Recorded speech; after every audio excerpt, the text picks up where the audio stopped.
दोस्तों, ये कहानी है द्वेष प्रेरित, लापरवाही से भरी, बिना अधिकार क्षेत्र के कार्रवाई करने की कहानी। यद्यपि मैं संक्षिप्त में कहूँगा, लेकिन ये बहुत रोचक कहानी है।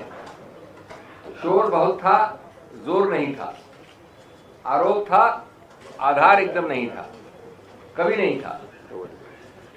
इस केस में सत्ता के दबाव पर संविधान का अंतिम प्रभाव पड़ा है कल के निर्णय में।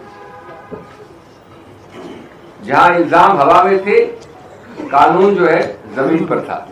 और मैं आपको प्रमाणित करूंगा कैसे द्वेष से भरा है। याद रहे 2021 में ईडी ने 2021 और 2025 के बीच में राहुल गांधी जी को लगभग 50 घंटे बुला के तहकीकात की, इंटरोगेट किया। 50 घंटे कितने होते हैं? शायद 55 थे या 52 थे, मुझे एग्जैक्ट याद नहीं है। खरगे साहब को 5-6 घंटे, सोनिया जी को 7-8 घंटे, अलग अलग तिथियों पे।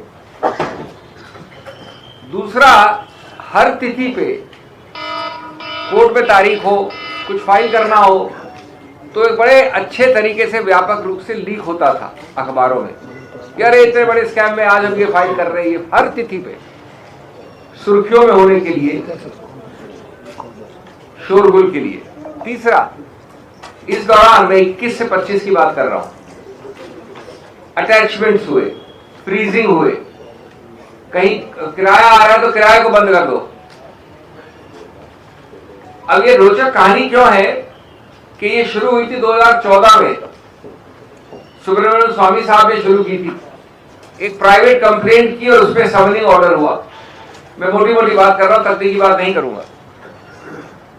2014 में ही सुब्रमण्यम स्वामी जी ने हजारों सैकड़ों बार लिख दिया सीबीआई को और ईडी को कि मैंने ये कार्रवाई कर दी है, ये आरोप है, ये गलती है, ये है फलाना ढीकर।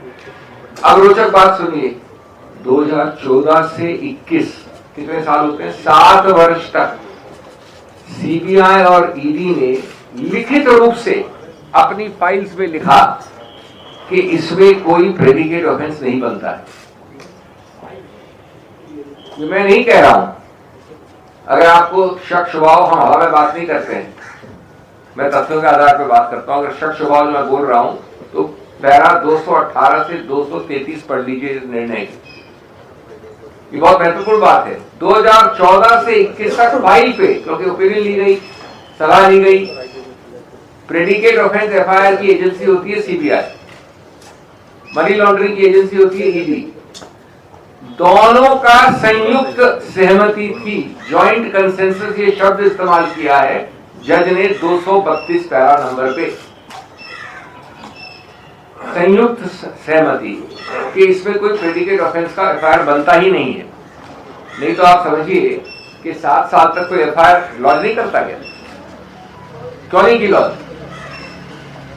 उसके बाद अचानक 30 जून 2021 को एफआईआर लॉन्च होती है। ये ऑफेंस हुआ है 2014 से सुब्रमण्यम स्वामी के अनुसार, और 2021 जून में जब ये होती है, उसके एकदम पहले एक सलाह ली जाती है और अचानक जो 7 साल से संयुक्त सहमति थी कि नहीं होनी चाहिए, वो एफआईआर होती है। अगर ये राजनीतिक द्वेष नहीं तो क्या है? यानी कहा गया सलाह कुछ भी हो, ओपिनियन कुछ भी हो, संयुक्त कंसेंसस कुछ भी हो, आपको एफआईआर फाइल करनी है तो कर दी। वो एफआईआर की कल कॉग्निजेंस, वो सॉरी ईसीआर कर दी, एफआईआर नहीं ईसीआर कर दी जून में ईडी ने। उसकी कॉग्निजेंस लेने से मना किया है कल जज ने, कल वाले निर्णय में। ये एजेंसी से दुरुपयोग का सबसे ज्यादा प्रत्यक्ष प्रमाण है। किसकी जवाबदेही है इसके लिए? किसकी कुर्सी है? किसके विरुद्ध एक्शन लिया गया है? एक और पक्ष, इस निर्णय के स्तंभ क्या है? ये बार बार कहते हैं प्रोसीजर है, कुछ नहीं है, टेक्निकल है, प्रीमेच्योर है। कल से सुन रहा हूं मैं इसके 4-5 स्तंभ सुनिए। 5 स्तंभ में मुख्य स्तंभ नंबर 1 जो हमारी दलील थी कि कानून कहता है, लिखा है सेक्शन 5 में पीएमएलए एक्ट में कि सिर्फ पर्सन ऑथराइज टू इन्वेस्टिगेट की कंप्लेंट या एफआईआर पे कार्रवाई हो सकती है। शब्द है पर्सन ऑथराइज। अब सुब्रमण्यम स्वामी तो पर्सन ऑथराइज नहीं है ना, ये तो प्राइवेट आदमी ने कंप्लेंट की थी। ये एक अलग कहानी और रोचक है कि सुब्रमण्यम स्वामी ने खुद अपनी मैजिस्ट्रेट वाली समनिंग ऑर्डर और कंप्लेंट को, कार्रवाई को अपने आप हाईकोर्ट जाके अपनी खुद की कार्रवाई को स्थगित करवा दिया। वो एक अलग कहानी है। तो इसके आधार पर जज ने कहा कि आपने अनुच्छेद 5 के कंडीशंस को सेटिस्फाई नहीं किया। सिर्फ एजेंसी यानी सीबीआई या ईओडब्ल्यू ये एफआईआर फाइल कर सकती थी, जो नहीं की। 2014 से 21 और 21 से 25 यानी लगभग एक दशक से नहीं की। फिर कहा है कि नींव, हर चीज की नींव, पीएमएलए की नींव, पीएमएलए बना था एक एफएटीएफ फाइनेंशियल टास्क फोर्स के अंतर्गत। उससे लिखा हुआ है कि इसकी नींव होनी चाहिए एक एफआईआर, एक प्रेडिकेट ऑफेंस जिसको कहते हैं वकील, टेक्निकल टर्म में प्रेडिकेट ऑफेंस। और इसका उद्देश्य है कि ये परिणाम स्वरूप एक कार्रवाई होती है जिसमें इसकी नींव होती है प्रेडिकेट ऑफेंस। और निर्णय में ये कई अच्छे विस्तार से लिखा गया है। तो जब नींव नहीं तो इसमें आपको इमारत खड़ी की गई, एक इमारत राजनीतिक आरोपों से मुकदमे बनाने की। मुकदमे राजनीतिक आरोपों से नहीं बनते, वो विधि के आधार पर बनते हैं। और कल अदालत ने याद दिलाया कि प्रक्रिया, कानून, अनुच्छेद न्याय की आत्मा है, बाधा नहीं है। कि अचानक आपने एक को बोल दिया 2021 में करो एफआईआर, ओपिनियन कुछ भी करो, क्योंकि इसमें गांधीज हैं, इसमें कांग्रेस है, इसमें खड़गे जी हैं। और सोचिए कुल मिला के करीब 80 घंटे ऐसे लोगों को कार्रवाई कर दी बिना ये जाने के एफआईआर ही नहीं है। बिना कानूनी नींव के खड़ा किया गया मुकदमा अपने बोझ से खुद गिर गया। हाँ, ये बात सही है कि जज ने कहा है कि मैं आगे मेरिट्स पे नहीं जाने की आवश्यकता है, क्योंकि ये बहुत महत्वपूर्ण बात है। कानून में, फौजदारी कानून में सबसे न्यूनतम स्टेज होती है कॉग्निजेंस लेने की। कॉग्निजेंस मतलब होता है कि आप मेरे घर के बाहरी दीवार के अंदर भी नहीं आ सकते, यानी ये घर है इनका, ये दीवार इसके बाहर रोक देते। तो जज ने उस न्यूनतम आधार और कसौटी पे कॉग्निजेंस देने से मना कर दिया, यानी ये इतनी बेकार कंप्लेंट है कि मैं कॉग्निजेंस भी नहीं लूंगा। और फिर कहा है कि मैंने पूछा एएसजी राजू से कि आपने ये रोचक नई एफआईआर जो फाइल की है 3 अक्टूबर 2025 को, यानी कुछ हफ्ते पहले, तो उन्होंने कहा कि इस नई एफआईआर का कोई संबंध नहीं है, कोई प्रभाव नहीं है पुरानी वाली का। ये हम सब जानते हैं कि हमारी दलील खत्म हुई, इतनी बुलंद और इतनी मजबूत थी हमारा स्टैंड कि घबराहट में, बौखलाहट में उन्होंने एक और एफआईआर ठोक दी है 3 अक्टूबर को। उस प्रक्रिया को अलग से हम डील करेंगे। इसमें स्पष्ट लिखा है निर्णय में कि हम उस प्रक्रिया को देख नहीं रहे हैं, कुछ नहीं कह रहे हैं उसके बारे में। लेकिन ये भी आपको द्वेष बताता है, आपने संयुक्त सहमति के बाद गलत चीज की, कोर्ट ने क्वॉश की, आपको ये मालूम होते हुए आपने फिर एक नई एफआईआर ठोक दी 3 अक्टूबर को। ये सब एक राजनीतिक द्वेष की कहानी है।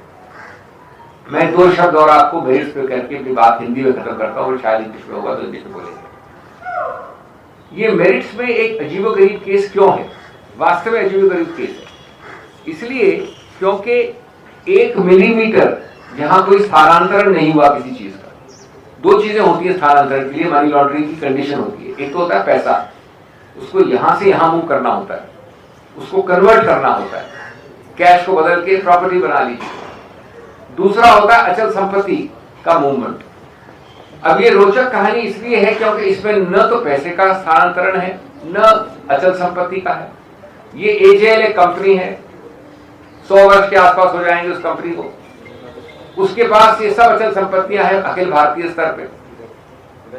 वो अचल संपत्तियां उसी एजेएल के नाम में आज भी हैं, तब भी थी, 80 साल से थी, 50 साल से थी, 1 मिलीमीटर मूव नहीं की।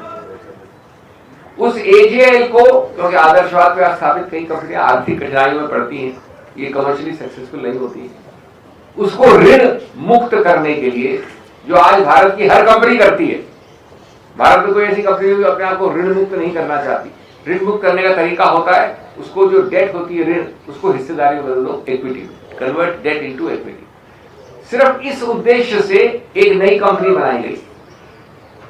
कि वो जो उसकी ऋण है वो उस कंपनी को ट्रांसफर हो जाए, यानी यंग इंडियन। अब मैं समझता हूं कि दुनिया भर तो बहुत मूर्ख होगी, ईडी बड़ी इंटेलिजेंट होगी।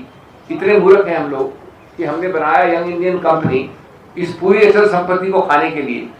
और यंग इंडियन क्या चीज है? यंग इंडियन है not for profit section 8 company. Company का सिर्फ एक उद्देश्य होता है कि उससे पैसे निकाल के आप डिविडेंड ले लें, प्रॉफिट डिस्ट्रीब्यूट कर दें, गाड़ी घोड़ा ले लें, व्यवहार ले लें। अरे वहां पर खड़गे जी बैठे हुए, सोनिया जी बैठी हुई, उनको कुछ नहीं मिलता है, एक दमड़ी नहीं मिलती है, और अगर देना चाहे तो भी नहीं दे सकते उनको। कानून में लिखा है, इसलिए हमने बनाई। हम इतने जबरदस्त मनी लॉन्ड्रर हैं, हमारी ब्रेन इतनी बड़ी है कि हमने इजाद करके ऐसी कंपनी बनाई मनी लॉन्ड्रिंग के लिए। ये अगर राजनीतिक इतना गंभीर मामला नहीं होता तो हास्यास्पद होता। किंडरगार्टन के लॉ स्टूडेंट जो पहले क्लास में होते वो भी नहीं इसको मानते कि मनी लॉन्ड्रिंग है। और इसके आधार पर कहते हैं कि चूंकि आपने अपना ऋण ट्रांसफर कर दिया यंग इंडियन को, इसलिए आपने मनी लॉन्ड्रिंग की।